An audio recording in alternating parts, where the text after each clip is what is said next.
The morning Timothy Vaughn decided he had one good season left in him. The sky over the Cimarron Valley turned the color of a bruised plum, and the cattle in the eastern pasture lowed as though they already knew something was ending. It was the spring of 1882, and the Vaughn Ranch, a stretch of red dirt and buffalo grass that rolled across 400 acres of the Texas Panhandle, had seen better days. It had seen worse ones, too, but those were the kind of memories a man kept locked behind his back teeth, chewed on only at night when the wind came screaming down from the Llano Estacado, and there was nothing but the creak of the porch boards and the far-off yip of coyotes to keep him company. Timothy had been running this land since he was 22 years old, had inherited it from his father after the old man's heart gave out during a brutal winter in 1874. He was 31 now, and he looked every single one of those years in the mirror, the deep lines around his eyes carved there by sun and drought and loss, the gray already threading silver through his dark brown hair at the temples, the permanent squint that came from scanning horizons for weather or cattle or trouble. He was not an unhappy man. That was what he told himself most mornings before the full weight of the day pressed down on him. He had the land. He had the herd, though it had thinned considerably after 2 hard winters and a stretch of summer that had baked the grass to straw. He had his foreman, a barrel-chested Mexican man named Ciro Delgado, who had ridden with him since the beginning and who treated the ranch's troubles as though they were his own personal insults from God. He had young Pete Holler, barely 19 and still soft around the jaw, who was the best natural hand with horses Timothy had ever seen. And he had the land. But he did not have a future, not in any real sense that he could see on the clearest day. The bank in Amarillo held a note on the north pasture and the new barn, and the last 2 seasons had not produced enough to service it comfortably. The cattle market had been soft. The well near the south boundary had come up dry in September, and drilling a new one would cost more than he had liquid. He had made a private accounting of things one night in February, sitting at his father's old desk with a coal oil lamp guttering in the draft, and the numbers had told him what he already suspected. One more good season, 1 season of fat rain, healthy calves, solid beef prices, and he could hold on. 2 bad ones would finish him. He was not afraid of it exactly. He was tired of it. That was the honest word. Not broken, not defeated, but tired in the deep marrow way that a man gets when he has been carrying something alone for too long. He was standing at the fence of the South Corral on a Tuesday morning in late April, his boot on the bottom rail, watching the mare's pace in the early heat when Ciro rode up from the direction of the road. "Rider coming in," Ciro said, pulling his horse up short. "Woman, alone." Timothy did not turn his head right away. He watched the mares for another moment, the way one habit of calm could carry a man through almost any news. Then he turned. "Where from?" "Road from Tascosa. She's got a carpet bag and a letter in her hand, and she looks like she's been on that horse since before dawn." Timothy pulled his hat down against the morning glare and walked around to the front of the ranch house. She was coming up the long track at a slow, careful walk, the horse picking its steps like it was tired and knew better than to rush. The woman on its back sat very straight, which struck Timothy immediately, not the stiffness of someone unused to riding, but the particular straightness of someone who had decided to be seen a certain way regardless of how she felt. She wore a dark blue traveling dress that had collected a good deal of the Panhandle's red dust along the hem. Her dark hair was pinned up beneath a small hat that the wind had done its best to unlatch, and she was holding it in place with one hand while the other held the reins. When she pulled up in front of him, she looked down with the clearest gray eyes he had ever seen on a person, not blue-gray, not green-gray, but the pure, unambiguous gray of creek water over limestone, and she said without preamble and without apology, "I am looking for the Vaughn Ranch. I believe this is it." "It is," Timothy said. "Then I am in the right place." She produced the letter from beneath her arm and held it down to him. "My name is Nora Easton. I wrote to a Mr. Gerald Hutchins at the Territorial Land Office in Amarillo 6 weeks ago, regarding the position of schoolteacher advertised for the Cimarron Valley settlement. He responded that the position had been arranged, and that I was to present myself to a Mr. Timothy Vaughn, who had co-signed the petition for the school and would provide lodging while the schoolhouse was being completed. Timothy looked at the letter. His name was indeed on it, though he had forgotten, somewhere in the grinding business of winter, that he had added his signature to that community petition last fall. He had done it mostly because old Reverend Calhoun had asked him, and it had seemed like the right thing to do. He had not given it serious thought since. He looked up at Nora Easton. She looked back at him with those clear gray eyes and did not fidget. "The schoolhouse," he said, "is not completed. I understood that from Mr. Hutchins's letter. He said it would be ready within the month. That may have been optimistic." Something moved through her eyes that might have been irritation, but was too controlled to fully express itself. "Mr. Vaughn, I have traveled from St. Louis, Missouri, by train to Dodge City, and from Dodge City to Tascosa by stage, and from Tascosa to this ranch by horse, which I borrowed from a livery man in town who was kind enough to advance me the loan of it. I have been traveling for 9 days. I am not easily discouraged, and I would appreciate it if you would allow me to dismount before we discuss logistics." There was a pause. Then Timothy Vaughn did something he had not done, not genuinely, in some time. He smiled. "Yes, ma'am," he said. "Of course." He helped her down from the horse. She took his offered hand with a firm, businesslike grip and landed on the ground with the self-possession of someone who had already decided not to be surprised by anything. She was perhaps 25 or 26, he judged. There was no softness of youth left in her features, but there was nothing worn about her either. She had the look of someone who had seen enough of the world to take it seriously, but not enough to despair of it. He brought her inside the main house, called to Ciro to see the horse returned to town or kept until the livery man came, and set a pot of coffee on the iron stove himself, because the woman who used to cook for him had left in February to marry a man in Mobedy. The ranch house was clean enough. Timothy was a deliberate man, and disorder bothered him, but it had the spare, functional look of a place run entirely by men. There were no curtains on the south-facing windows, only shutters. The furniture was solid and plain. The bookshelves in the main room held a Bible, a farmer's almanac, and a dog-eared copy of a surveying manual. Nora Easton sat at the kitchen table and looked at her surroundings with evident curiosity but no judgment, which Timothy found himself appreciating more than he expected. "I ought to tell you honestly," he said, setting a mug in front of her. "The community schoolhouse project has been slower than anyone hoped. The timber was delayed out of Fort Worth. It may be 6 to 8 weeks rather than 1 month before there's a building to teach in." Nora wrapped both hands around the mug. "Is there a settlement nearby where I might board? Nearest thing is Calhoun's Crossing, 4 miles east. There's a boarding house there, runs $1.25 a week, but I'd caution you it's not clean, and the woman who runs it has a known fondness for other people's letters." Nora raised an eyebrow. "Then what do you suggest?" "Mr. Hutchins's letter says I agreed to provide lodging," Timothy said. He had been thinking about this on the walk from the corral to the kitchen, rapidly and with more care than he might have expected of himself. "There's a room at the back of this house that was my mother's sewing room. It has its own door off the side porch, its own window, and a bolt on the inside. It's proper, if it suits you." She considered him for a long, quiet moment. He did not look away. He had learned, somewhere in the years of negotiating with cattle buyers and bank men, that the person who looked away first usually lost the conversation. "It suits me," she said, finally. "Thank you." That first week was a kind of careful choreography. Nora established herself in the back room and made it her own with a thoroughness that impressed Timothy.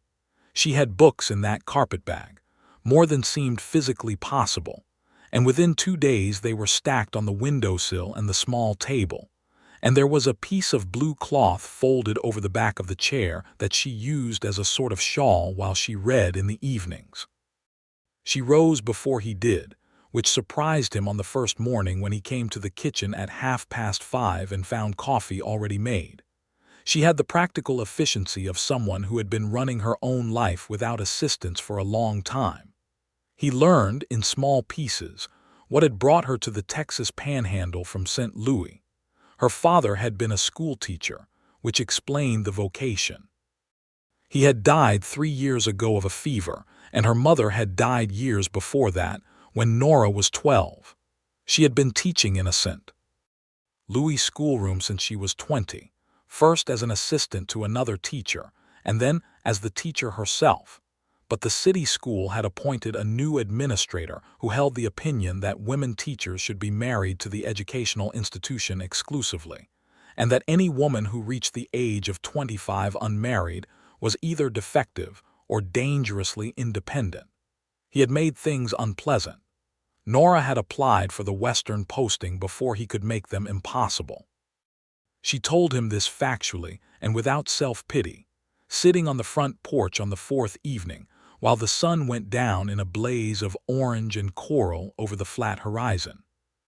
Timothy was in the porch chair and she was on the steps, and they had fallen into this natural pattern almost without discussion, the evenings when the day's work was done and the particular open quality of the Panhandle sky seemed to invite conversation. "That administrator," Timothy said, "sounds like a small man." "He was," Nora agreed. "In every respect that matters." "You're not," he stopped himself. "Not what?" she asked, looking up at him. "Nothing. It's not my business." "You were going to ask if I was engaged or promised to someone," she said. "People always do. The answer is no. I was engaged once when I was 22. He decided that a woman with opinions was more trouble than she was worth. She said it flat and clean, like setting a stone down. I decided that a man without the constitution to hear a woman's opinions was not worth my trouble either. It ended reasonably. Timothy was quiet for a moment. The cattle were settling in the south pasture, their shapes going dark against the fading light. "What about you?" she said. He had been expecting it. "No." "There was a woman, Mary Castillo. She lived on the ranch north of here. We understood each other for about 2 years, and then she went back to San Antonio and married a lawyer, which was probably better for her than staying out here would have been." Was it hard? He thought about that honestly. "It was lonely," he said. "It wasn't the kind of hurt that breaks a man, but loneliness has a way of settling in slowly enough that you don't notice how much weight it's put on you until someone points it out." Nora did not say anything to that, but she nodded once slowly, as though she recognized the description from her own experience. And that quiet recognition sat between them in the cooling evening air and felt, to Timothy Vaughn, remarkably like company. The following week brought the spring cattle work in earnest, and there was no time for porch conversations. The calves needed branding. The herd needed moving to the north pasture where the grass was coming up greenest, and a section of the fence on the east boundary had come down in a storm and had to be rebuilt before the neighbors' cattle wandered in. Timothy was in the saddle from before sunrise to past dark, and he came in at night with dust in his teeth and ache in his shoulders, and not much beyond basic civil greeting left in him. But he noticed, because he was paying attention in a way he could not quite explain, that Nora did not sit idle during this time. She rode out to Calhoun's Crossing twice on her own, on the horse that had been returned but that she had arranged to keep on loan for $1 a month from the livery, a negotiation Timothy had overheard and been quietly impressed by. She introduced herself to the families in the settlement. She inventoried the children in the area who would attend school, learned their ages and names, and which ones had previously had any formal education, and which ones had not. She took a notebook and wrote things in it in a small, precise hand. On a Thursday, she appeared at the fence of the corral in the late afternoon, while Timothy was working a young horse on a lead rope, a 3-year-old sorrel that had been too wild to saddle all winter and was just now beginning to show sense. He did not stop working, but he acknowledged her with a nod. "The Ortega family," she said, without greeting, because they had fallen into the habit of skipping pleasantries when they had something to say. "The 2 children, Maria and Diego. Their father says they cannot attend school because they are needed for the goat herd." "That's likely true," Timothy said, letting the sorrel circle him at the end of the lead. "Ortega's got a small operation. 2 children make a real difference to how it runs." His actual concern, Nora said, and her voice had the careful quality of someone who had thought something through before saying it, is that the school will be conducted entirely in English and the children will fall behind because their English is limited. He does not want them to be humiliated. Timothy looked at her over the sorrel's back. "How do you know that? He tell you that?" "He told me half of it. His wife told me the rest after he went back inside." Nora folded her hands on the fence rail. "I speak passable Spanish, not fluent but enough. I am going to find a way to structure the lessons so that the children who are coming in with less English are not made to feel ignorant for it. I wanted you to know because you seem to know these families, and I would like your opinion on whether that approach will satisfy his concern." Timothy let the sorrel settle and looked at her. "Where'd you learn Spanish?"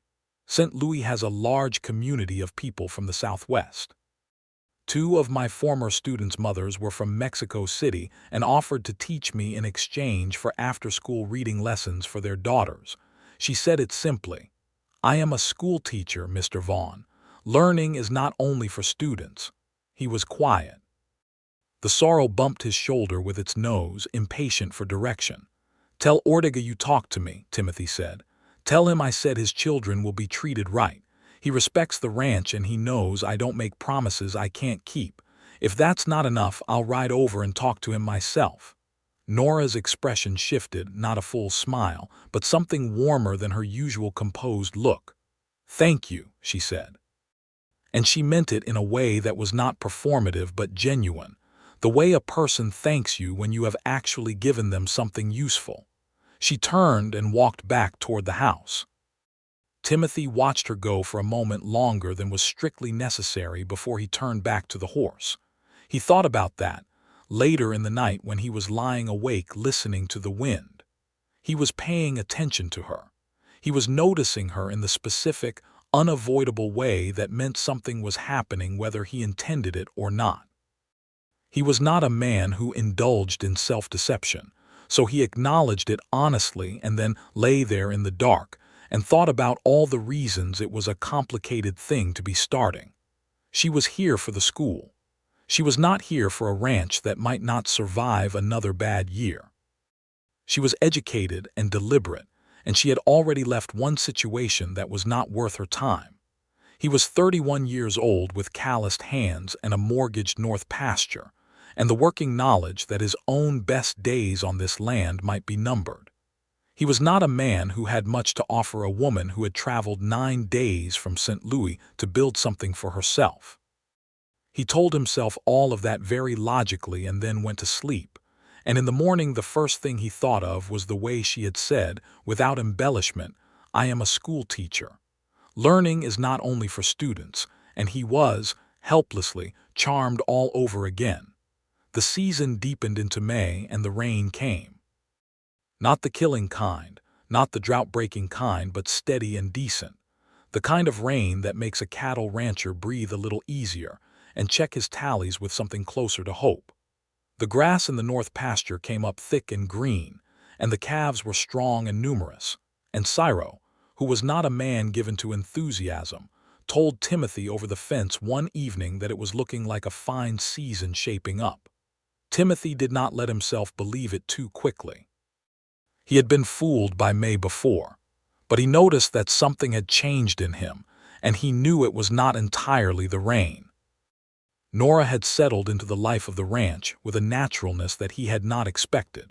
She did not try to participate in the cattle work.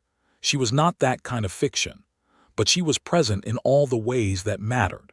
She cooked dinner most nights, having taken over that task with the same methodical efficiency she brought to everything else, and the meals improved dramatically from the monotonous beans and cornbread that had been Timothy's own uninspired standard.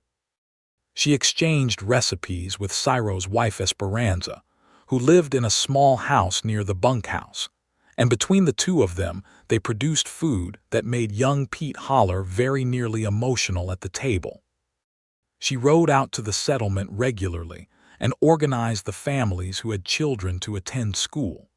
She wrote letters to the Territorial Education Office about the delay in the schoolhouse construction.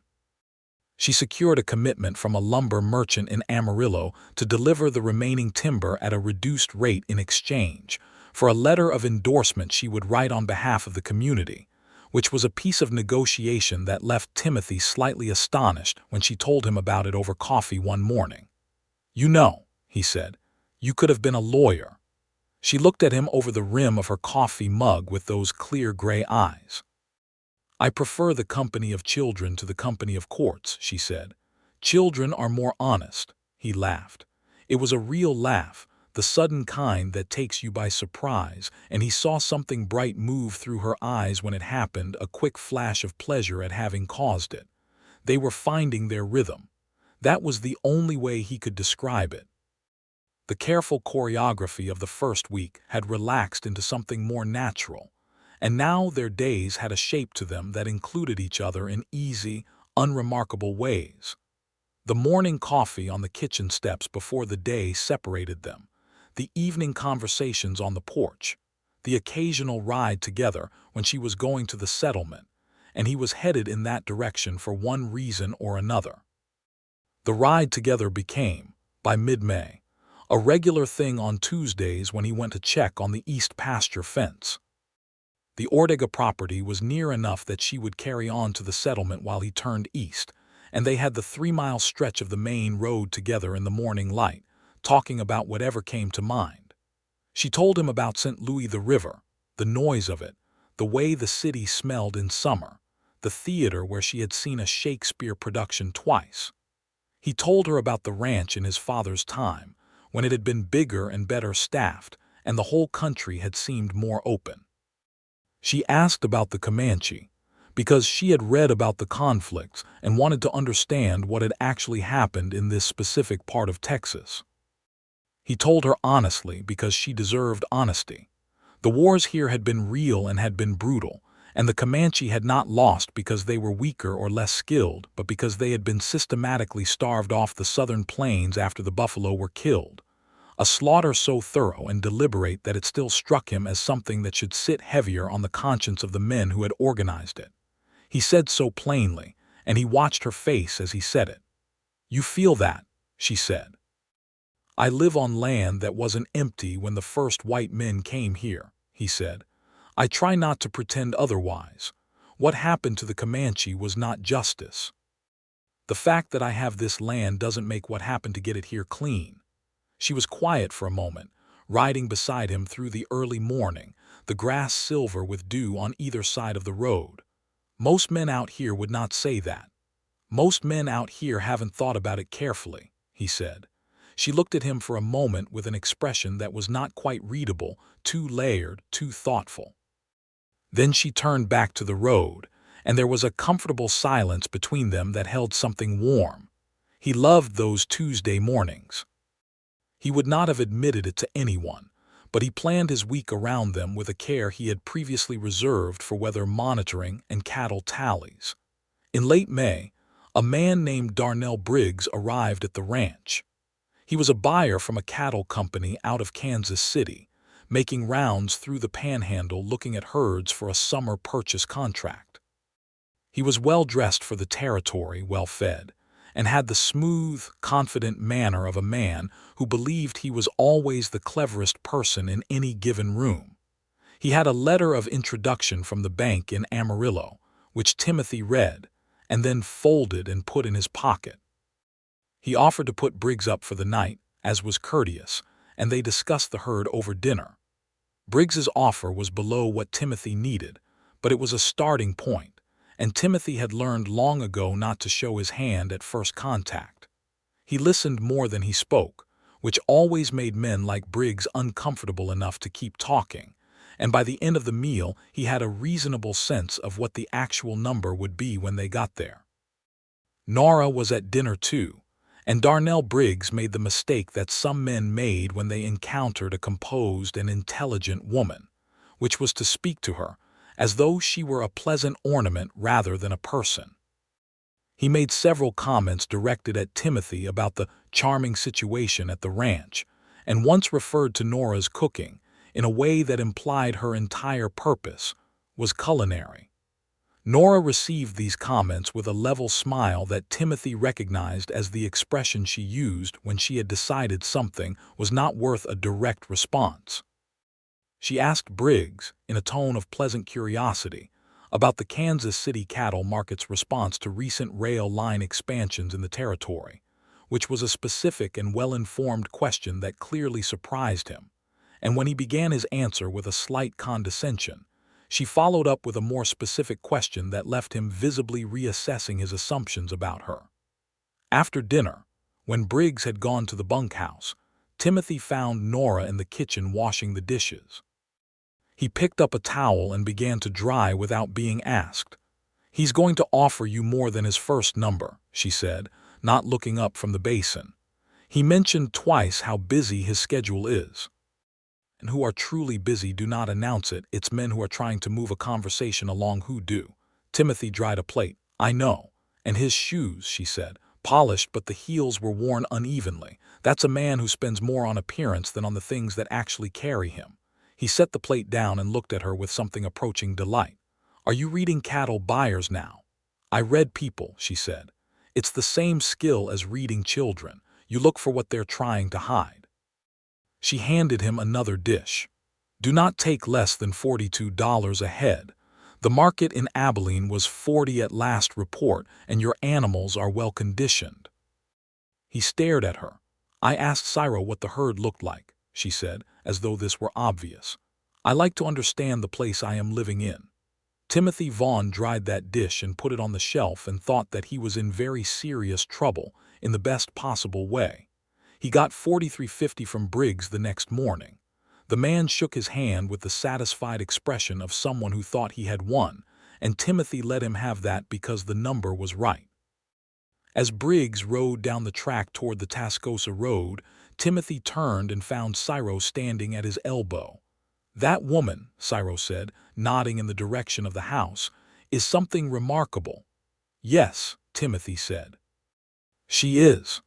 June came in with a heat that shimmered off the red dirt of the yard and made the cattle seek the shade of the cottonwoods along the dry creek bed.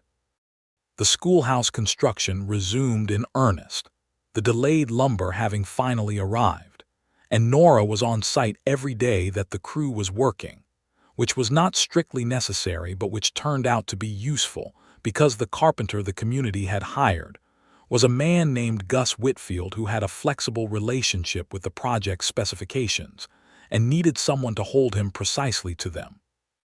Timothy rode over to see the progress on a Saturday afternoon, more because Nora had described a disagreement about the window placement the previous evening with enough specificity that he was genuinely curious about how it had resolved.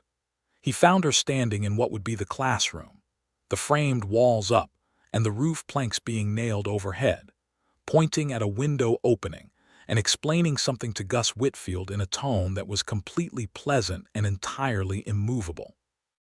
Whitfield, who was a large man with sawdust in his beard, had the look of a man who had recently discovered that being large and having sawdust in his beard were not sufficient qualifications for winning an argument. The windows, as it turned out, needed to be on the east and west walls, not the south, because morning light from the east would illuminate the writing board during teaching hours, and the south-facing light in summer would create a glare that would make the children's eyes tire before noon. Nora had drawings. She had made them herself with measurements. Whitfield moved the window. On the ride back to the ranch in the late afternoon, the sun going amber and long behind them, Timothy said, "You knew the exact argument that would work on him." "He's a craftsman," Nora said. "He takes pride in a well-built thing. So I gave him the opportunity to build the window correctly rather than incorrectly. No man who cares about his work wants to build something wrong. You gave him a way to change his mind that didn't require him to admit he was wrong." "It's the only way that works," she said. "With most people," he thought about that. The horses walked companionably beside each other, and the evening was soft and gold, and the grass was high on either side of the road, and Timothy was aware of how precisely full a moment could be. "Nora," he said. She turned her head toward him, and there was something waiting in her expression, patient and clear, that made him think she knew what was coming. But he was not quite ready for it yet. He had been riding toward this word for weeks, and now that he was here at the edge of it, the weight of his own situation settled on him again. The note at the bank, the uncertainty of the season, the particular pride that made it hard to reach towards something when you were not sure you had enough to offer. "I'm glad you ended up here," he said. It was less than what he meant, but it was true. She looked at him for a moment with those gray eyes, and he thought she was measuring exactly how much less than the full thing he had said. "So am I," she said. And that, too, was less than what was in her face when she said it, but it was offered back to him in the same honest, incomplete way, as though she understood that they were both working up to something and were willing to give each other the time. The trouble came in the second week of June, as trouble so often does in the Panhandle, without sufficient warning and in the form of weather. A dry lightning storm rolled through from the northwest in the middle of a Thursday night, and by the time Timothy was up and out of the house, the grass in the east pasture was burning. Not a catastrophe, the fire was moving away from the main herd, which Cyril and Pete had already begun moving southwest, but the east fence line ran along a strip of dry brush, and there was a real danger of it jumping to the Ortega property, and from there to the Calhoun Crossing settlement. He rode hard for the east fence with Cyril and Pete and 2 hands he had brought on for the season, and they spent 4 hours in the smoke and the heat digging fire lines and slapping at the flanks of the flames with wet burlap sacks, and by dawn the fire had burned itself out against the bare dirt of the creek bed, and the damage was contained. The east pasture grass was lost for the season. That was significant but not fatal. The cattle were safe. The fence was damaged and would need substantial repair. And Timothy, riding back to the ranch with his face black with soot and his throat raw from smoke, was doing the arithmetic of the season in his head and finding that the margins had just gotten considerably thinner. He pulled up at the house and dismounted, and Nora was at the door. She had been up.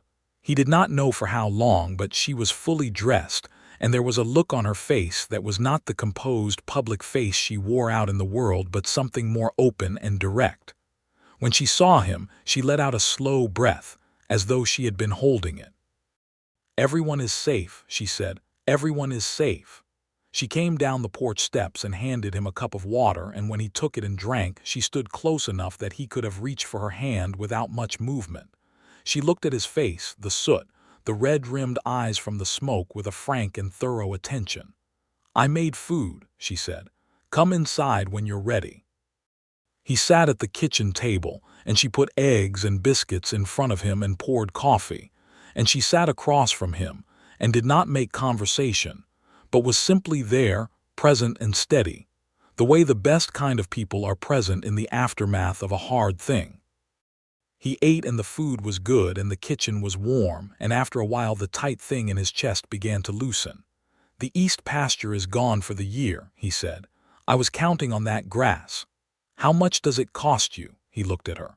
She was asking a real question, not a conversational one. He told her the numbers, what the grass would have produced, what the note on the north pasture required, what his reserves looked like. He had never told another person those numbers except the bank man and his lawyer, and he told her now because something about her directness made dishonesty feel like a worse problem than the financial reality. She listened without interrupting. She did not look frightened by the numbers or sympathetic in the way that is really just discomfort wearing a kind expression. She looked like she was thinking. "Your summer contract with Briggs's company," she said, "the $43.50, that goes against the note. First installment does. And the second installment after the fall delivery that covers the rest. Barely. Leaves almost nothing for the winter operating." She was quiet for a moment. "The schoolhouse," she said. "When it is completed, I will be paid by the Territorial School Fund. I do not need much for myself. If it would help my board here, whatever you would normally charge, I could pay in advance from my savings." He looked at her. Something moved through him that was complicated gratitude tangled up with a sharper, protective thing that did not want to let her carry his problems. "That is very generous," he said carefully, "but I can't take your savings." "I am not offering you charity," she said, with a precision that was slightly fierce. "I am offering you what you would normally charge a boarder, paid in advance, because it is a fair arrangement, and because I am benefiting from the lodging regardless. There is no humiliation in a business arrangement, Timothy." It was the first time she had used his given name without the Mr. in front of it, and it landed in the middle of the kitchen like a stone dropped in still water. He was quiet. "All right," he said. She nodded as though that was settled and poured him more coffee. He thought about it after, while he was washing the soot off at the pump in the yard in the early morning light. He thought about what it meant that she had looked at his finances without flinching, and found a practical way to help that preserved both their dignities. He thought about how rare that was, the combination of perception and generosity, and the particular intelligence to know the difference between help that diminishes and help that simply helps. He was in love with her. He understood that now with the clarity that physical exhaustion sometimes brings, when the mind is too tired for its usual defenses, and the truth sits there plain and unavoidable. He was in love with Nora Easton, who had arrived 9 days into a 9-day journey with dust on her dress and a letter in her hand, and those clear gray eyes that looked at the world as though they intended to understand it. The question was what to do about it. He was still working on that question when the next piece of the season arrived, which was a rider from the Amarillo Land Office carrying a notice that the bank's patience with his note on the North Pasture had a new timeline attached to it, a timeline that was more urgent than the original terms, owing to a reorganization of the bank's regional portfolio. The notice gave him until October 1st to either pay the note in full or negotiate new terms, which in practice meant convincing a bank to renegotiate a note on a ranch that had just lost its east pasture grass to fire. He read the notice twice at the kitchen table, and then folded it and put it in his shirt pocket, and went out to work because work was the thing you could always rely on to give you something to do with your hands while your head sorted through the rest. He did not tell Nora about the notice right away. He told himself it was because he needed to think through his options first, which was partly true. The fuller truth was that there was a version of this situation in which the ranch did not survive, and he was not ready to say that out loud in front of her, because saying it would make it more real, and because he could not bear to see the thing that might move through her eyes if he did. He spent a week in July making quiet inquiries. He wrote to a cattleman he knew in San Antonio about a possible partnership arrangement. He wrote to his lawyer in Amarillo about the bank reorganization and what options it opened or closed. He rode to Calhoun's Crossing and talked to Reverend Calhoun, who had more financial sense than most people expected of a preacher, and who listened carefully and suggested a meeting with the bank manager might be worth attempting before October. Meanwhile, the summer went on, hot and bright, and the herd was in good condition, and the schoolhouse was completed in the last week of July. Nora stood in the doorway of the finished building on the afternoon Whitfield's crew packed up their tools, and the look on her face was the particular look of someone who has worked toward something for a long time and is now standing in it. She touched the doorframe with one hand, just briefly, and then walked to the center of the room and stood in the light from the east windows that she had fought Whitfield for, and the light lay across her in a way that made Timothy's chest do something unreliable. "It's exactly right," she said. "It is," he agreed. He was standing in the doorway. He meant both things at once, and he was fairly certain she knew that. School began on the first Monday of August. 17 children on that first morning, ranging from 6 to 14, some of them in shoes and some of them not, some of them with slates and most of them without, because Nora had procured slates from a supplier in Amarillo using a portion of the advance pay from the territorial fund, and would not hear of any child being without materials. The Ortega children came, and Diego, who was 9 and full of wariness, sat in the back row and did not relax until Nora addressed the class in Spanish as well as English on the very first morning. And Timothy heard about this from Esperanza Delgado, who had heard about it from Maria Ortega herself. He went to the school one afternoon in the second week, on the pretext of checking on the water supply to the school well, which was a real enough concern but not one that required his personal attention. He arrived at midday, during what turned out to be a reading lesson, and he stood at the open window for a few minutes before anyone noticed him. Nora was reading aloud from a book he did not recognize, and then stopping to ask questions of the children that required not just memory but thought, not what happened, but why, not what did the character do, but what would you do, and the children were leaning forward in their seats, which was not something Timothy associated with his own memory of the schooling he had received. He watched Diego Ortega put his hand up and offer an answer in a mix of Spanish and English, and watched Nora repeat it in both languages, so everyone in the room had it in the form they could use, and watched Diego's face when that happened. He went home and fed the horses and thought about what kind of woman could make a 9-year-old Tejano boy feel like what he knew was worth saying out loud in a room of strangers. He thought about it for a long time. On a Thursday evening in mid-August, he asked Nora to walk with him. He had been planning this for several days, which was unlike him. He was not a man who rehearsed conversations, but he had a strong sense that this one mattered enough to think about carefully. They walked along the dry creek bed south of the house, where the cottonwoods threw long shadows in the evening light, and the heat of the day was softening into something almost pleasant. He said what was true. He did not dress it up or approach it from an angle. He told her that he was in love with her. He told her that he had been since somewhere around the moment she had handed him the letter on the day she arrived, and told him she had been traveling for 9 days and was not easily discouraged. He told her that he was aware his situation was not simple. The note, the bank notice, the question of whether the ranch would be his in 5 years or someone else's, and that he thought she deserved to know the full shape of his circumstances before he said anything that might obligate her to a response. She listened to all of it without interrupting. The creek bed crunched under their boots, dry and pale, and the cottonwood leaves shifted overhead in a small evening wind, and somewhere east of them a scissor-tailed flycatcher called once and was quiet. When he finished, she turned to look at him. The evening light had gone to gold, and it was in her hair and on the side of her face, and she looked like something that should have been put in a painting by a better artist than the world generally produced. "Timothy," she said, "I'm going to tell you something, and I want you to hear it and not argue with me." "All right. I came here with 1 carpetbag and enough money to cover 3 months if I was careful," she said. "I came here because I had nothing holding me in St. Louis, and something in me needed to build something, not just maintain something that already existed. I looked at this place."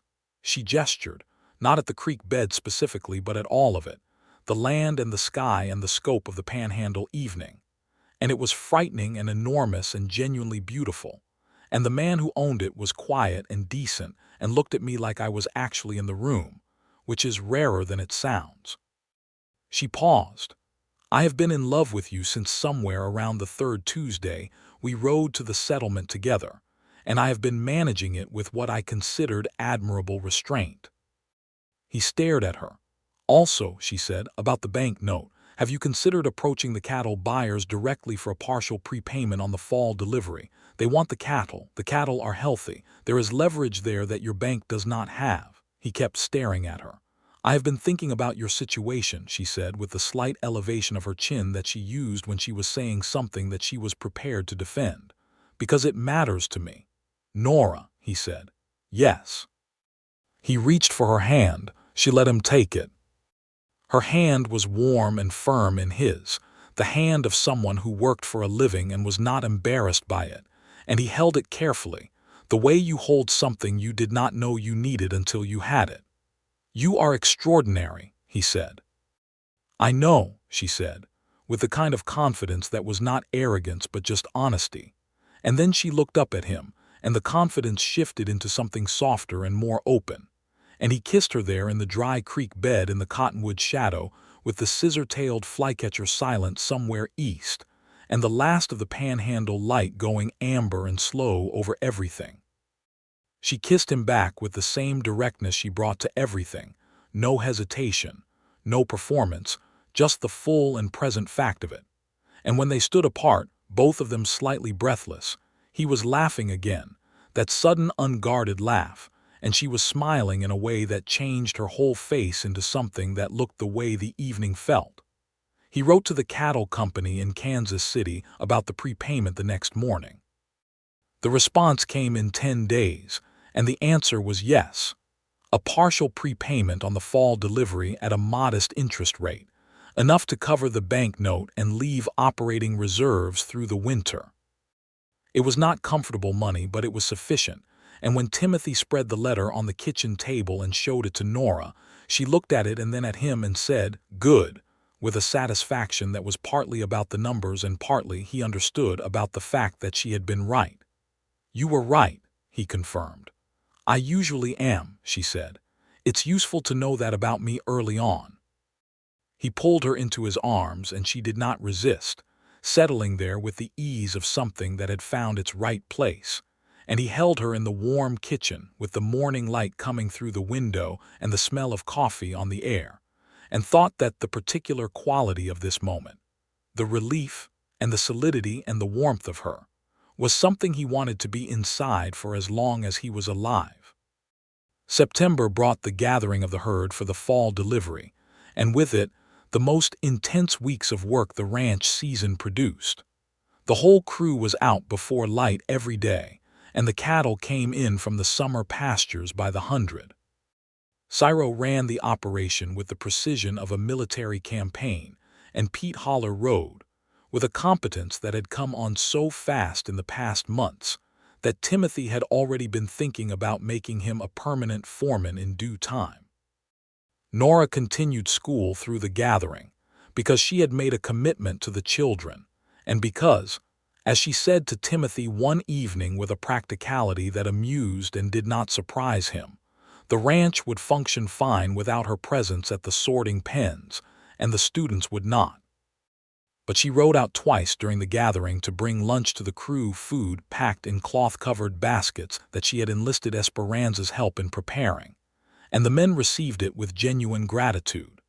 There was a hierarchy to ranch work that could make outside gestures feel intrusive, but she read it correctly and did it in a way that was practical rather than sentimental, and the crew accepted her naturally and completely, which told Timothy something important about how she moved in the world.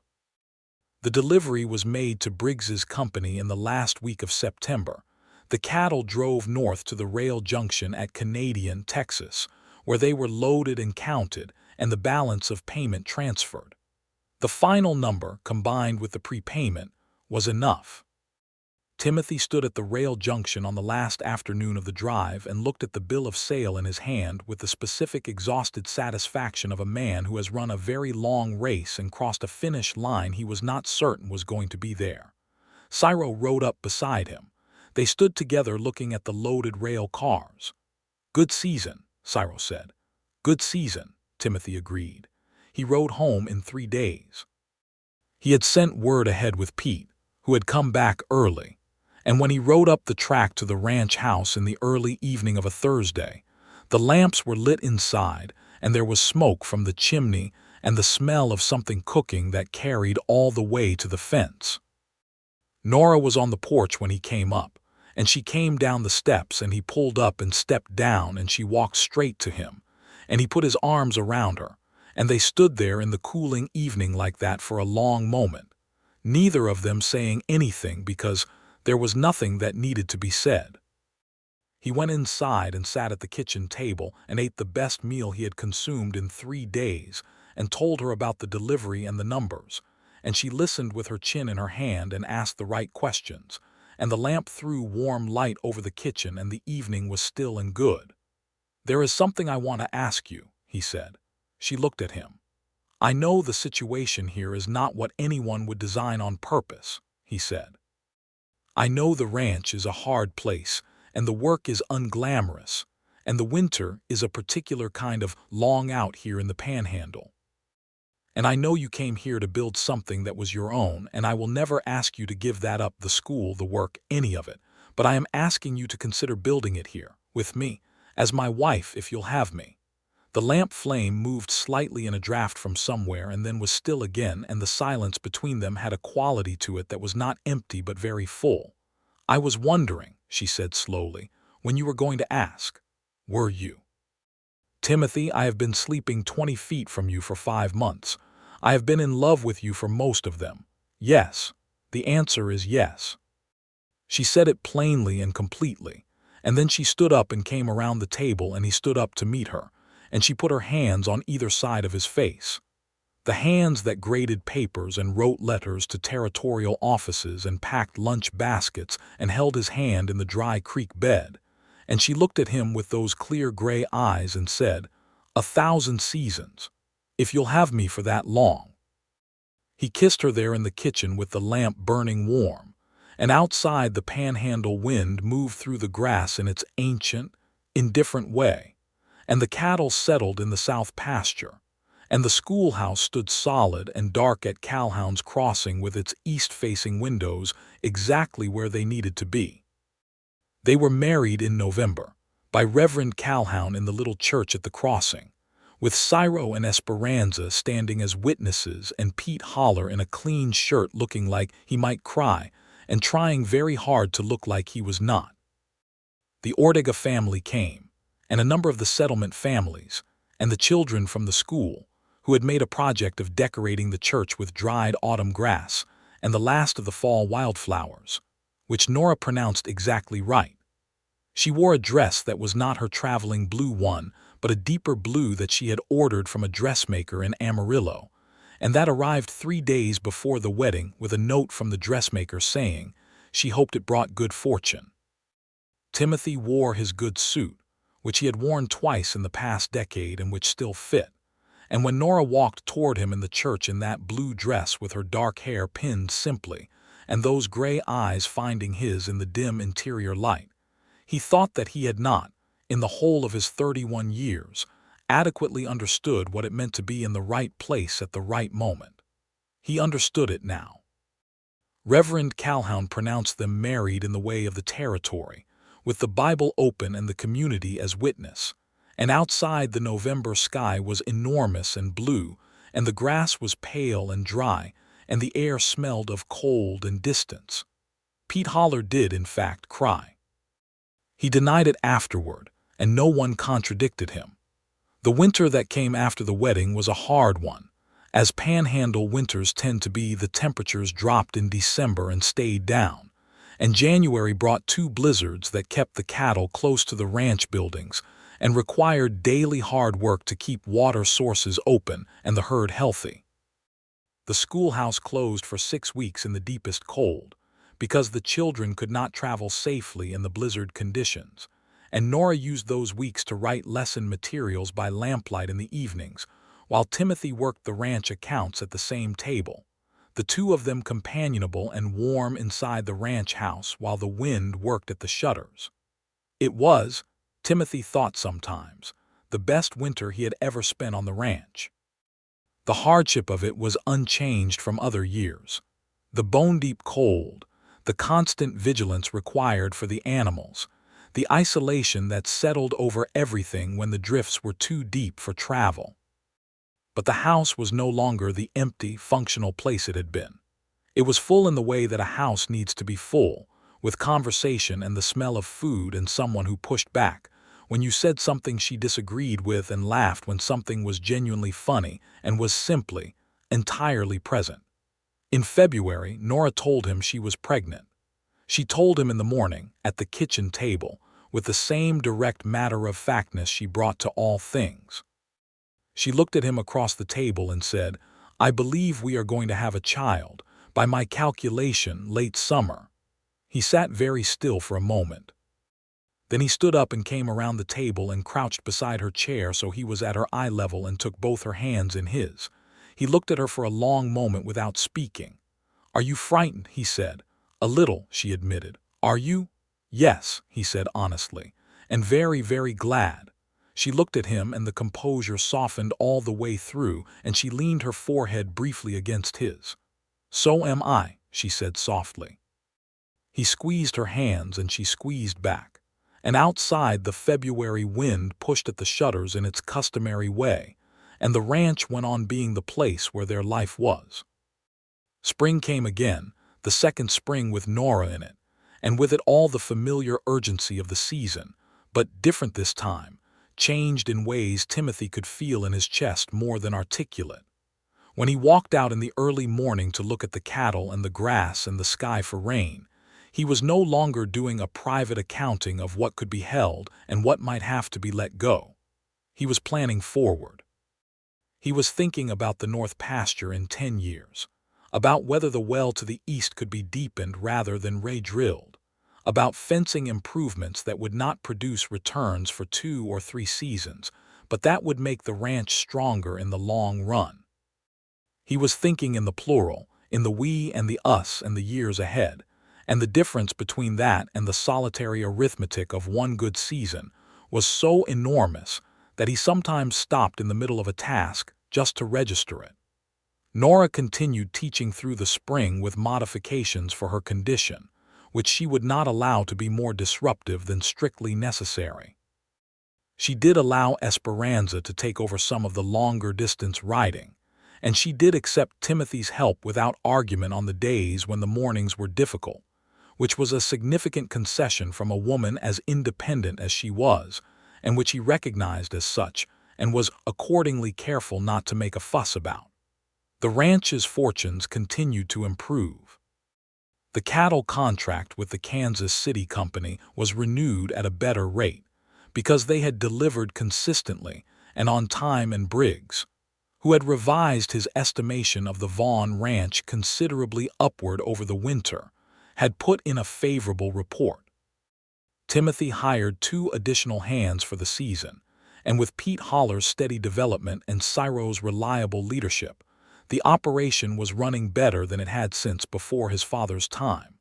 He repaired the east pasture fence and reseeded the burned grass.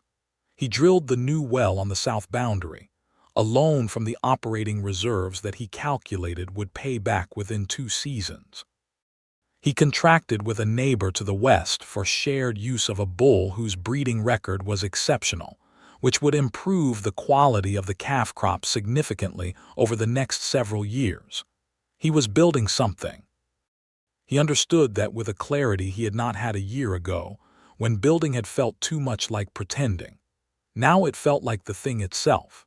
The schoolhouse acquired a second teacher in April, a young man named Abraham Fletcher, fresh from a teacher's college in Kansas, who came to handle the older students and the advanced lessons so that Nora could manage a split classroom effectively. He was earnest and slightly nervous, and Nora handled him the same way she handled everything, which was to size up what was actually there and work with it honestly rather than with what she wished was there. And within a month, he was developing into a genuinely capable teacher. She was pleased with him and said so, and he looked as though she had handed him the moon. The baby came on the last day of August, as the summer was turning toward fall, with Esperanza in attendance and a doctor from Tascosa who had ridden out at Timothy's insistence, and had arrived just in time to be useful. Timothy waited on the porch through the hours of labor with a contained and private terror that he expressed through walking back and forth the length of the porch approximately 900 times, by his estimate. Pete Holler kept him company without being asked to, which was one of the things Timothy filed away under the heading of Pete's character when evaluating him for the future. The baby was a boy. They named him James, after Timothy's father. He held his son for the first time in the lamplight of the bedroom, a small, dense creature with dark hair and the wrinkled, ancient look of all new people, and the feeling that moved through him was too large for any word he had available. He looked up at Nora, who was watching him from the pillow with tired eyes and the expression of someone who had just accomplished something enormous and knew it. "He looks like you," she said. "I'm sorry for him," Timothy said, and she laughed, which was exactly what he had intended, the sound of her laughter warm and real in the quiet room. "He is perfect," she said firmly, and meant it. "He is," Timothy agreed, and that he also meant completely. Autumn came with its golden light and its gathering work, and the ranch entered the harvest season of that second year in a state of genuine health. The calf crop was the best in years, larger and better conditioned than anything Timothy had produced since taking over the operation. The summer rains had been good, not spectacular, but steady and well-timed, and the pastures were in excellent condition.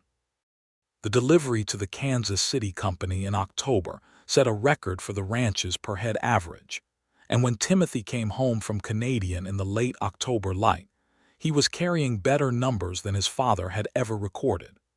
Baby James was 2 months old and had already demonstrated a decided preference for making his opinions known at volume, and was in the kitchen in a cradle that Cyril had built from good Texas cedar when Timothy came through the door. Nora was at the table grading papers, a task she had resumed with characteristic determination, and she looked up at him when he came in with that expression that was particularly hers, composed and warm at once, the public and the private versions of her somehow present in the same face when she looked at him. He told her the numbers. She listened without interrupting. When he finished, she was quiet for a moment. "Your father would be pleased," she said. "Yes," he said. He thought that was exactly right. He sat down across from her, and James made a small sound in the cradle, and then went back to whatever noisy contemplation babies engage in, and the lamp was warm and the evening was cold outside the walls, and the Panhandle wind moved through the dry grass with its long, indifferent voice, and Timothy Vaughn looked at his wife across the table and thought, This was the word for it. Not the season, not any single season, but the accumulation of them, the way they built on each other, each one carrying forward what the last one laid down. He had thought he had one good season left. He had been wrong about the unit of measure. He was not counting in seasons anymore.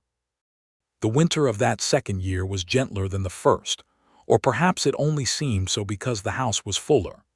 James grew with the determined efficiency of healthy infants, acquiring first a voice and then expressions, and then, by January, a habit of watching whoever was speaking with an attention that made him look, as Nora said, like a very small judge. Pete Holler visited on Sundays and became James's firmly committed admirer. Cyril and Esperanza treated the baby as a shared grandchild, which was a designation nobody formally assigned, but everyone understood. Nora returned to the school in February, 4 days a week, with James in the care of Esperanza on those days, an arrangement that satisfied everyone involved. She had been clear from the time of her pregnancy that the school was not something she was prepared to leave permanently, and Timothy had been equally clear that he would not ask her to. Abraham Fletcher had managed the classroom admirably in her absence and was now a confident teacher, and the school had grown to 23 students, which made it one of the larger frontier schoolhouses in that part of the Panhandle. The community of Calhoun's Crossing was growing, and the school was part of why. 3 families had settled in the area the previous fall specifically because of the school, which was a pattern that the Territorial Education Office noted with interest in their annual report. Nora had been asked to correspond with 2 other frontier communities about the process of establishing schools, which she did in the evenings with her usual thoroughness, and which Timothy suspected was going to turn, in time, into something larger than she currently planned for. He told her this one evening in February, when she was reading over a letter she had drafted, and he was oiling tack at the other end of the table. "You're going to end up advocating for frontier education at the territorial level," he said. She looked up. "That seems premature. You've been corresponding with 3 different communities. You've been writing letters to the education office, and Reverend Calhoun told me last week that the county commissioner asked him who was responsible for the improvements in the school system in this area. He told the commissioner it was you." Nora set down her letter. "What did the commissioner say to that?" He said he wanted to meet you. Something moved across her face that was careful and complicated. I am a schoolteacher, she said. You are an extraordinary woman, he said, which means you are a schoolteacher the same way a river is a stream. It contains it, but just barely. She looked at him for a long moment. Then she shook her head slowly, but not in disagreement, in the way of someone encountering an idea that is larger than what they had planned and finding they are not entirely opposed to it. One thing at a time, she said. Of course, he agreed, but he smiled.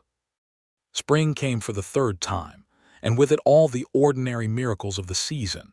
The grass coming up green, the calves arriving with the determination of new life, the birds returning to the cottonwoods along the creek bed with their annual arguments. James, now 7 months old and pulling himself upright against anything he could reach, greeted the spring with the enthusiasm of someone discovering that the world extended considerably beyond the kitchen. Timothy took him out to the corral and held him on the fence rail and let him watch the horses with the wide, grave attention he gave everything. And the horses were curious about the small person and came to investigate. And James made a sound of such pure delight that it was enough to stop a man's heart and restart it with better material. The season unfolded with a rhythm that was its own and the ranch's, and they were the same thing now. And that sameness felt not like confinement, but like the best kind of belonging. Nora rode out on Tuesdays still, only now sometimes James was with her, bundled against her on the smaller horse, and sometimes Timothy was beside her, and sometimes all three of them went the length of the road to the settlement in the morning light with the grass high on either side and the sky doing its enormous panhandle thing overhead. One Tuesday in late April on that road, Nora said, I am going to have another child. He looked at her. She was looking straight ahead at the road, chin slightly up, the composed face that hid the smile, and he could see the smile anyway. When, he said, October by my calculation. Before or after the fall delivery, ideally after.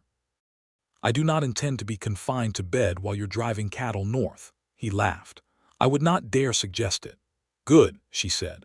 She looked over at him then sideways with the full smile out now, and the morning light was on her face and James was quiet and content in the carrier against her.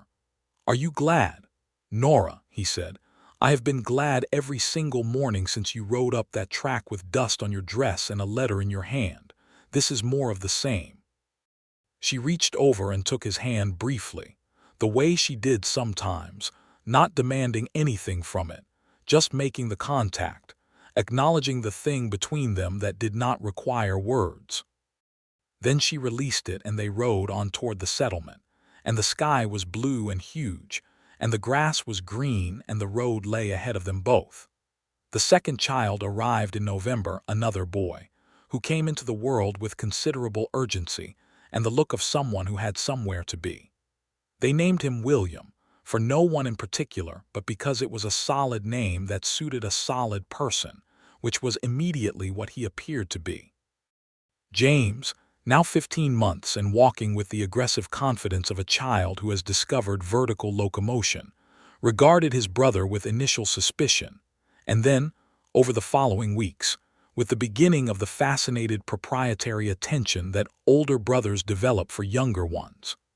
Timothy watched his sons together in the winter kitchen and thought about his own father, the big quiet man who had run this land and taught him what it meant to love a piece of ground. He had thought for years that inheriting the ranch was inheriting a burden. He understood now that it was also inheriting a gift, not the land itself but the habit of caring for something beyond yourself, the daily practice of responsibility that a ranch required, and that turned out to be the shape of love in practical form. He thought his father would have liked Nora enormously. He thought his father would have recognized in her what Timothy had recognized, that particular combination of intelligence and will and genuine warmth that made a person not just admirable but necessary. He said something like this to Nora one evening, and she looked at him with a quiet expression and said, I think I would have liked him too. By the following spring, the fourth spring, The ranch had moved from recovery into genuine prosperity. The North Pasture note was paid off, fully and finally, in March, a fact that Timothy marked by taking the paid receipt out to the fence of that pasture and standing there for a long moment looking at the land, which looked exactly the same as it always had but felt different, felt entirely his, felt like the full weight of what his father had meant him to have. Then he folded the receipt into his breast pocket and went back to work. The herd was 200 head larger than it had been when Nora arrived. The new well was producing.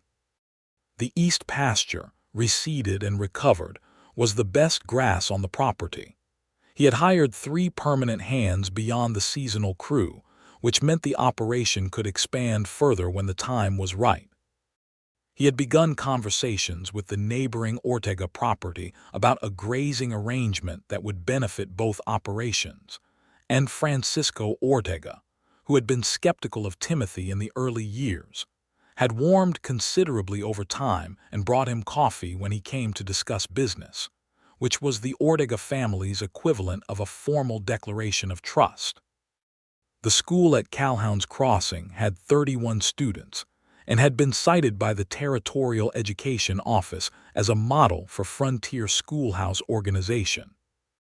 Nora had, as Timothy had predicted, been asked to present her methods to a conference of frontier educators in Amarillo in April, and she had done so with the careful, direct style she brought to everything, and the response had been significant enough that there was now genuine conversation about her being appointed to an advisory position with the Territorial Education Board. She had discussed this with Timothy at the kitchen table on the night she received the formal inquiry, and he had said, without hesitation, that she should do it. "It will take time away from the school," she said. "Your school is running beautifully. Fletcher can manage more than he does, and your children being taught well here matters, but so does the possibility of the same for children in 100 other places." He looked at her steadily. "You have always been planning bigger than this valley, Nora. It is not a betrayal of the valley to be that." She looked at him for a long moment. "You understand me," she said, and there was something in her voice that was not surprise exactly but was its close relative, the specific feeling of being known precisely in the thing that matters most. "I have been paying attention," he said, which was the truest thing he could offer. She wrote back to the Territorial Board in the affirmative. The summer of the 4th year was the best the ranch had seen in Timothy's tenure, rain at exactly the right intervals, the cattle fat and calm, the calf crop large and uniformly healthy. When Ciro rode in at the end of August and gave his accounting of the season's progress, he used the word excellent, which was the strongest word Ciro Delgado had ever applied to a season in Timothy's knowledge of him, and Timothy believed it. James, now nearly 3, had decided that the ranch was his personal domain and conducted himself accordingly. He had a particular attachment to the horses, perhaps inherited from his father, and Pete Holler had begun teaching him the basics with a seriousness that suggested Pete had already decided the boy would be a horseman. William, now almost 2, was a quieter and more observant child who watched everything with dark eyes that reminded Timothy startlingly of Nora's father's portrait in the photograph she kept on the bedroom shelf. October came with the fall delivery, and the numbers were the best of the 4 years, and the ride home from Canadian in the October light felt different from every previous year. Not because the landscape had changed or the cattle work had been different, but because Timothy knew exactly what was waiting for him at the end of the road and could measure its value in something better than dollars. He came up the track in the late afternoon, and the ranch house had light in all its windows and smoke from the chimney, and the sound of voices from inside Nora's and Esperanza's and the boys, and the cottonwoods along the creek bed were going gold in the October turning, and the grass was pale and full, and the sky was doing its enormous, indifferent, beautiful thing over all of it. He sat on his horse for a moment at the top of the track and looked at his ranch. It was his ranch. Not just in the legal sense of the paper in the Amarillo office, but in the way that a place becomes yours when you have worked it honestly and stayed with it when it was hard and been willing to let it change you. He had come into this land as a young man following his father's will and had spent years treating it as a responsibility. He had come to understand, somewhere in the middle of all the things that had happened since a dusty morning in April 3 years ago, that a responsibility and a belonging were the same thing, that the weight of caring for something and the gift of having it were not opposites, but the same feeling arriving from different directions. He had thought he had one good season left. He had been counting wrong. He rode down to the house and tied his horse at the rail and came up the porch steps and opened the door into the warmth and the noise and the light. And Nora looked up from the table where she was sitting with William in her lap and a letter in her hand. And the look on her face when she saw him was the same look. It had always been composed and warm and very full, and he thought, this, still this. 1,000 seasons from now, still this. The numbers are good, he said. Good, she said, with the satisfaction that was about more than numbers. James came running from the direction of the bedroom with the uninhibited velocity of a 3-year-old who has identified a target, and Timothy crouched and caught him and stood up with the boy in his arms, and his son wrapped around him with the grip of someone who had missed him specifically and was not interested in being subtle about it. "Papa," James said, with great authority. "Yes," Timothy said. "I'm home."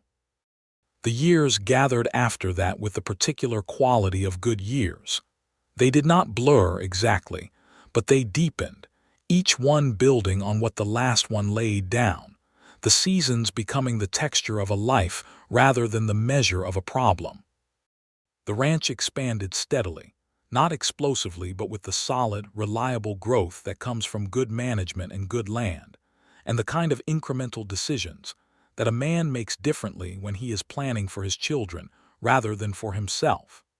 Nora took the advisory position with the Territorial Education Board and held it with the same thoroughness she brought to everything, riding to Amarillo twice a year for the board meetings and corresponding steadily in the intervals. The school at Calhoun's Crossing was her foundation. She never let the advisory work pull her away from it more than necessary, but her influence extended outward through the frontier schoolhouses of the region, in the curriculum materials she developed, and the teacher training she organized, and the simple clear-headed advocacy she brought to every meeting for the idea that the children of the Texas Panhandle, regardless of their family's language or wealth or how far out on the plain they lived, deserved a real education. Abraham Fletcher married the eldest daughter of the Ortega family, which nobody had quite seen coming, but which made a considerable amount of sense in retrospect. And the marriage created a connection between the schoolhouse and the community that enriched both. Diego Ortega, who had been the 9-year-old boy in the back row who had not relaxed until Nora addressed the class in Spanish, grew into a young man of real ability who wanted to study law.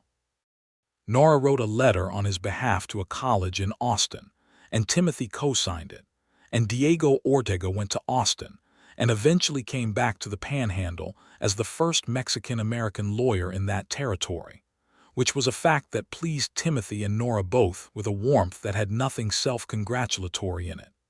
It pleased them simply because it was right, because the world had done the right thing for once and Diego Ortega had made the most of it. Pete Holler became the ranch's foreman when Cyril retired in the spring of the 7th year, taking his pension, which Timothy had been quietly accumulating for him since the beginning, in the way of a man who understands that loyalty has a value that should be honored materially as well as verbally, and moving with Esperanza to a small house in Calhoun's Crossing that was close enough to the school and the church and the various grandchildren that had appeared among the settlement families. They came to the ranch for Sunday dinners with a frequency that made them effectively permanent members of the household, which was what everyone preferred. James became a horseman, as Pete had predicted.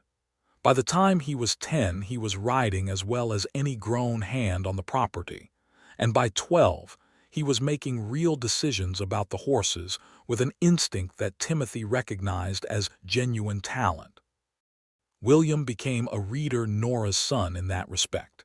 And by the time he was 9, he had consumed every book in the ranch house and was working through the schoolhouse library with determined efficiency, and had opinions about all of it that he offered at the dinner table with the careful, precise manner that reminded everyone of his mother and made his father very privately proud. A third child came in the 7th year, a daughter, finally, who arrived in June with dark hair and gray eyes so clear and direct that Timothy looked at them on her first day and recognized his wife in miniature. They named her Clara, and she was from her earliest consciousness a person of decided opinions, who communicated them without apology, which was a characteristic trait in this family, and which her parents received with the equanimity of people who had a great deal of experience with decisive personalities. The ranch at full operation in those years was something Timothy's father could not have imagined from the pinched circumstances of the 1870s. 600 head, 2,000 acres, including the additional parcels that Timothy had been able to purchase as neighboring operations either sold or expanded, a proper bunkhouse and cookhouse for the permanent crew, a breeding program for the horses that Pete ran with the same serious attention he brought to everything worth doing. It was not the largest ranch in the Panhandle, not by a considerable distance, but it was one of the most efficiently run and consistently productive, and it had a reputation in the territory that Timothy valued more than the acreage, a reputation for honest dealing, for the fair treatment of the men who worked there, and for the kind of steady reliability that made partners and buyers come back year after year. He was 40 years old when he stood at the fence of the South Corral one morning in April and looked at the operation with his oldest son beside him, James at 16, nearly as tall as his father, with the dark hair and the quiet assessment and the rancher's instinct already fully formed, and thought about the morning 9 years ago when he had stood at this same fence and told himself he had one good season left in him. He had been right, in a way.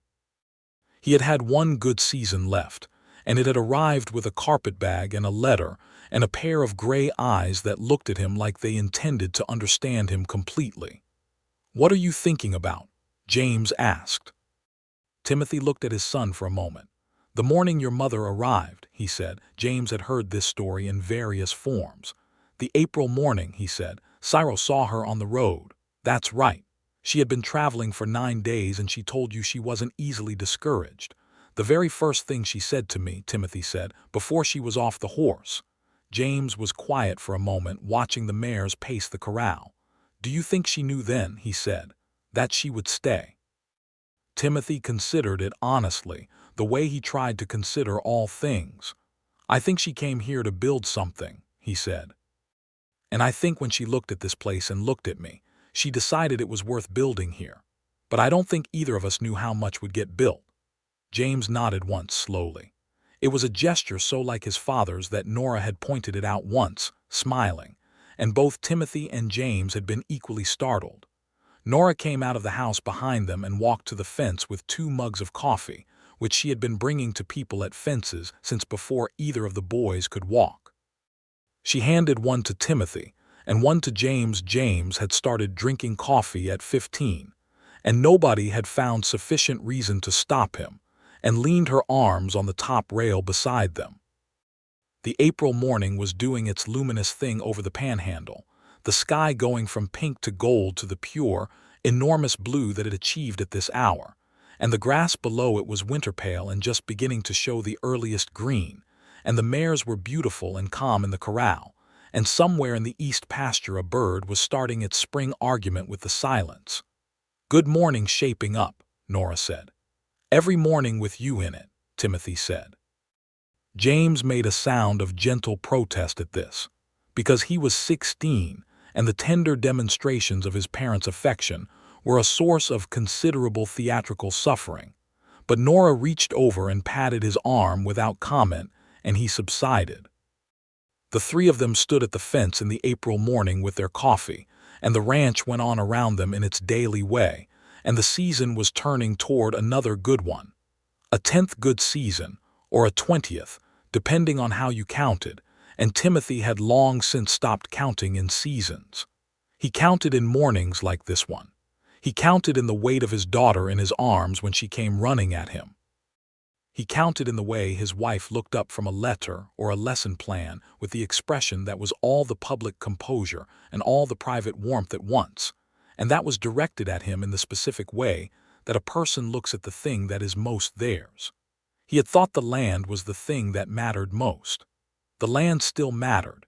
It was in his hands and his eyes and the way he moved through any given morning, and it would be in his children and their children in ways he could only partly imagine. But the land was the frame. What was in it was everything else.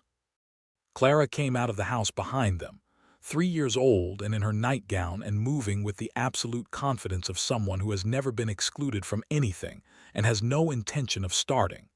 She walked straight to Timothy and raised her arms, and he bent and lifted her up, and she settled against him with the comfortable familiarity of someone who has always known this is where she belonged. She looked out at the corral with serious gray eyes. "Horses," she pronounced. "That's right," Timothy said. "Good morning to you too." "Good morning," she said, without the smallest embarrassment, and leaned her head on his shoulder and watched the horses move in the early light.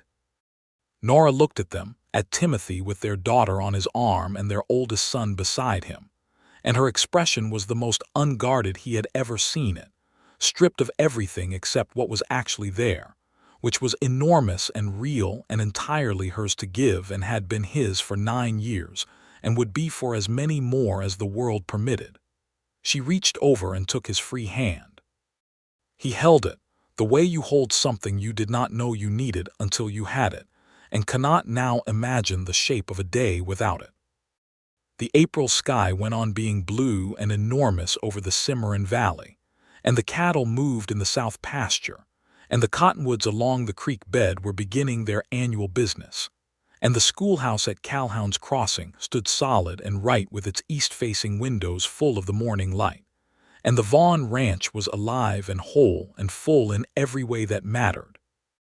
And Timothy Vaughn stood at his fence in the seasons, beginning with his wife's hand in his and his daughter's weight on his arm and his son beside him, and thought of all the seasons still ahead of them, uncounted and unended, stretching out over the long grass and the enormous sky like the land itself, without visible limit, full of what had not yet come, and very, very good.